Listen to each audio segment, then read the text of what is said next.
Welcome to the Weekly Takeaway, what you need to know from the news. And again, in a very busy news cycle, there are a lot of stories that fall off, and I want to bring one of those stories to you today. Typically, I would bring 3 or 4 stories from the last week, but again, if you're plugged into the news, you know what's going on in the world. It's crazy. It's all crazy. But there are some good things that are happening, and unfortunately, many times, the good things that are happening are those things that are unreported. And I want to share one of those stories with you this week, and in part because I had the opportunity to participate in a very small way in the story that I'll share with you. And it's so important, I thought it was important to bring this today. This last week, I had the opportunity to travel to Washington, D.C. with our founder of Mighty Oaks Foundation, Chad Robichaux. We traveled to D.C. and we were a part of the official announcement for President Trump's Prevents Task Force. Prevents is an acronym. I can break that down for you if you'd like to. But the Prevents Task Force is a task force of folks within and without the government. It's a large group of people and organizations and institutions that have come together to deal with the issue of veteran suicide. Very, very important. Last year, the president signed an executive order establishing this task force. And this week, we went to hear the official announcement and to look at the roadmap that had been put in place to outline the steps that are going to be taken to deal with veteran suicide. This is huge. And to think that we have a president in the midst of everything else crazy that's going on in the world that is putting time and energy and effort and focus into dealing with veteran suicide, this is critical. And particularly for our audience, this is a critical thing not only to know, but to participate in.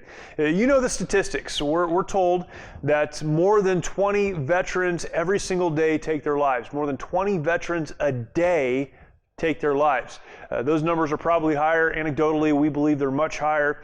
But the last report from the VA tells us the number is about 21. On the active duty side, almost 4 active duty service members a day taking their lives. Suicide is a big issue. This is something we're well aware of. And the president is leaning into that, and he has established this task force. I went to look for the story in several online publications that deal specifically with military news, and it wasn't there. One of the biggest problems that the United States military is dealing with right now, active duty and veteran suicide. And yet publications dedicated to providing news about the military didn't cover this. Mainstream media largely did not cover this, such an important story. And I understand there are a lot of things going on in the world, but this is an important story that must be covered. So I wanted to cover it. Stars and Stripes was one of the online newspapers, and Stars and Stripes is a very old newspaper, of course, but Stars and Stripes did cover this, and I wanted to read the article from Stars and Stripes and make some points for you today. Here's the title of their article.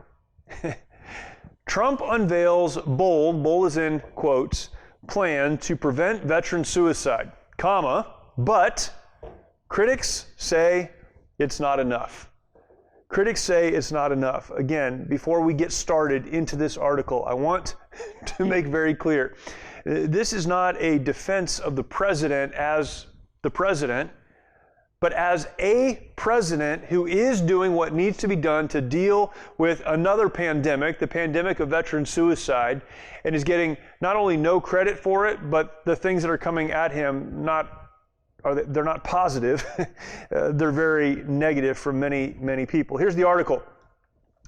President Donald Trump praised his new plan to prevent veteran suicide Wednesday as unprecedented, bold action against the problem. But critics argue it isn't enough. Trump unveiled the plan, which was 3 months overdue. Now, again, let me pause here. The fact that that phrase is in this paragraph is crazy. It was 3 months overdue. It is. The announcement was supposed to be made in early March. If you have read anything or watched anything, if you have lived on planet Earth in the last 3 months, you know why this public announcement was delayed. But Stars and Stripes dropped that in their article. Anyhow, in the White House on Wednesday afternoon, surrounded by Department of Veterans Affairs officials and veterans advocates, The plan is the result of an executive order Trump signed March 5th, 2019, creating a cabinet-level task force titled PREVENTS, short for President's Roadmap to Empower Veterans and End a National Tragedy of Suicide. The last annual report from the VA showed that suicide among veterans continues to be higher than among the rest of the population, particularly among women. About 20 veterans and members of the National Guard and Reserve die by suicide every day. The task force issued its 60-page plan, which included 10 recommendations. The recommendations are expected to take 2 years to fully implement. So please understand this.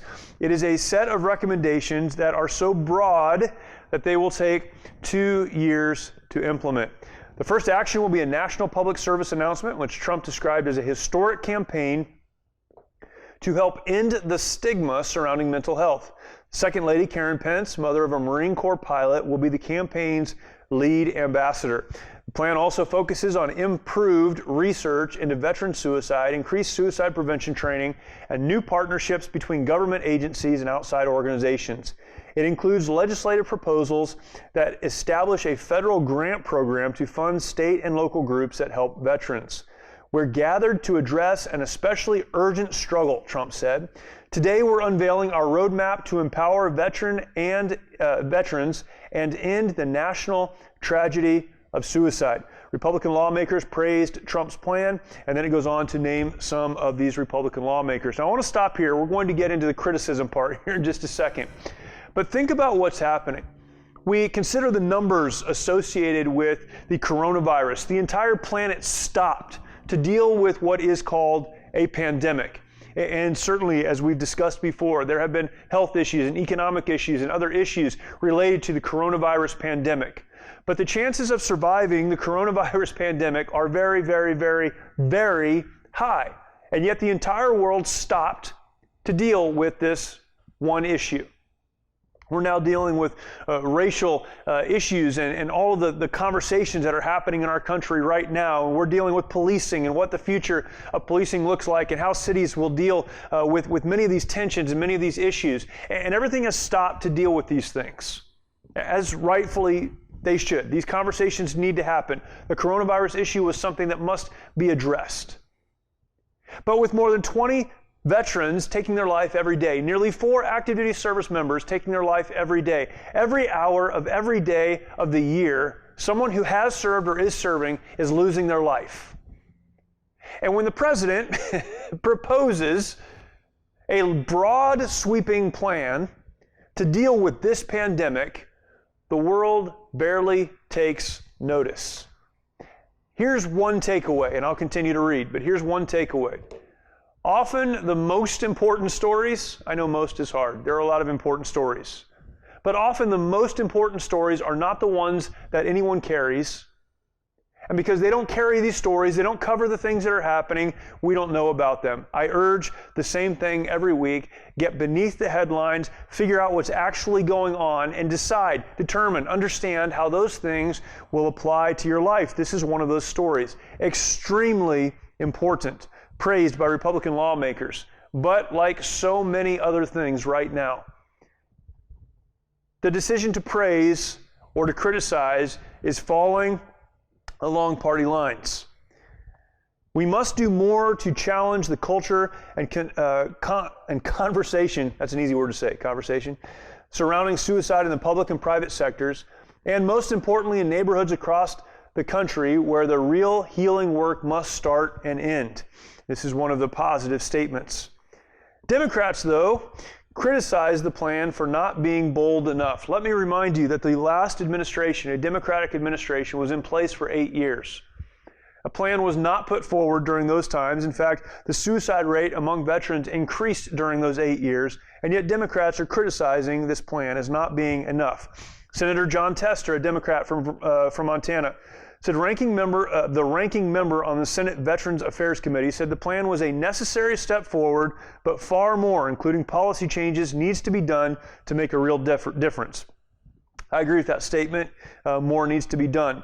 Tester and Moran have published legislation over a year that would boost funding to local organizations that help veterans, as well as increase mental health staff, alternative therapies, and research at the Department of Veterans Affairs.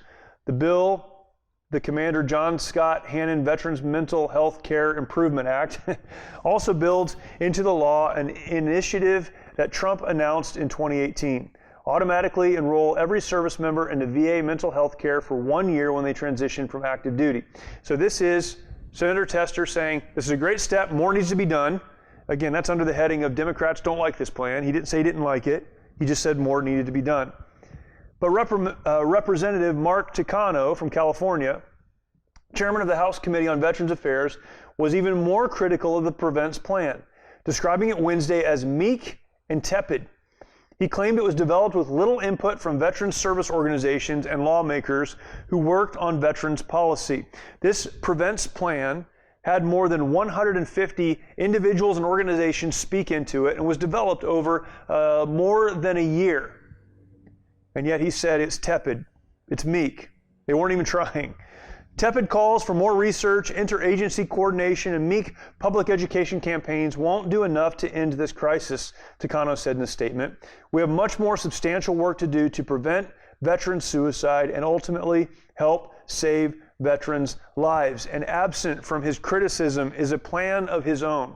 It is always amazing to me when those who are the fastest, the quickest to criticize what someone else is doing are those who don't have a plan of their own, who aren't doing anything on their own. Such is the case here. And as we consider this, again, another takeaway for me is this. In life, it doesn't matter what you do, it doesn't matter how important the work you're doing is, there will be those who will criticize you. Unfortunately, with an issue like this one, something that should be as apolitical as any other issue that we would consider, it's falling along party lines. Why? It's not because of the work they're doing. It's not because of the reason they're doing it. It's not because of the need for the work that's being done. It's because those on one side of the aisle are doing everything they can to trip up the president who's on the other side of the aisle. What an unfortunate truth, but one that we must be aware of. Karen Pence, the article goes on, along with other senior administration officials who spoke on Background Wednesday, said the plan came at an urgent time. The coronavirus pandemic has created more need for a national plan to address suicide, an official said. I feel like right now is such an opportune time because we're all dealing with anxiety. We're all dealing with stress, Pence said. So if I can do anything as lead ambassador, it's my goal to help take away the stigma around mental health. We want them to know there are people out there who want to help. There is a way forward.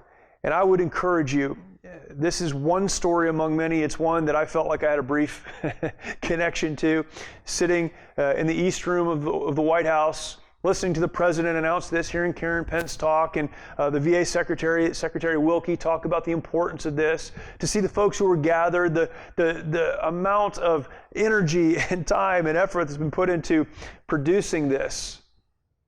This is a great story. It's positive, it's helpful, potentially will save lives, and yet it's one that none of us are hearing about. What an unfortunate fact. But you need to know the truth. And the truth is that in spite of all of the negativity that we're hearing around us, there are good things happening. And this is one of those things. The Prevents Task Force, the President's task force to end veteran suicide. Will we end veteran suicide? I think all of us would agree, probably not. Can we eliminate many of the suicides of our men and women in uniform or those who have served? Absolutely. And together, we can make a difference. And I'm excited to see that the President and his administration are taking steps to make that happen. There's a lot of negativity in the world, but there are a lot of good things as well. Focus on the good things. You'll be a much happier person. I promise. I hope that's a help to you. And again, as always, get beneath the headlines, figure out what's actually going on, and ask the question, how does this apply to my life? What steps can I take? What is the takeaway for me that I can use to move forward? Hope you have a good weekend, and we'll see you next time.